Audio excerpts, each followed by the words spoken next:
Nepal on fire, Prime Minister Oli Quits as Gen Z uprising shuts down Kathmandu, a democracy on the brink. 19 dead, hundreds injured, parliament in flames and an airport shut. Nepal's Gen Z just toppled a prime minister after a sweeping social media ban lit the fuse. The next step decides everything, chaos or a reset through dialogue and a clean, youth-led transition. Here's what happened. After 2 days of nationwide unrest and an indefinite curfew, Prime Minister KP Sharma Oli announced his resignation. Security forces fired tear gas and rubber bullets. The death toll climbed to at least 19. Soldiers now patrol Kathmandu to restore order. The trigger: a sweeping block on 26 social platforms, including Facebook, Instagram, YouTube, WhatsApp, and more, announced last week and revoked after the bloodshed. What started as anger over digital rights exploded into a broader anti-corruption revolt led by young Nepalis. The scenes were extraordinary. Protesters stormed and torched parts of key government complexes, parliament among them, while several politicians' homes were attacked. The scale and symbolism shocked the nation.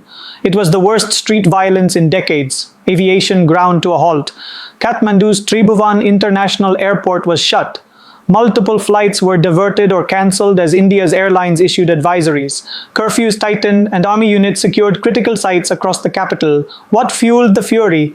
Years of corruption scandals, joblessness, and an economy overly reliant on workers leaving home. In FY 2023-24 alone, more than 741,000 Nepalese went abroad for work. Remittances now make up roughly 27% of Nepal's GDP. Youth unemployment hovers around 21%. For many, watching the elite flaunt privilege was the last straw. India is watching closely. Who's next? Two names echo on the streets and online. Balendra Shah, Kathmandu's 35-year-old rapper-engineer turned mayor, has emerged as a youth favorite and is urging calm. Rabi Lamichan, journalist turned politician and former deputy PM, was freed from jail amid the chaos and is suddenly back in the frame. Both symbolize a generational shift demanding clean governance. What to watch now?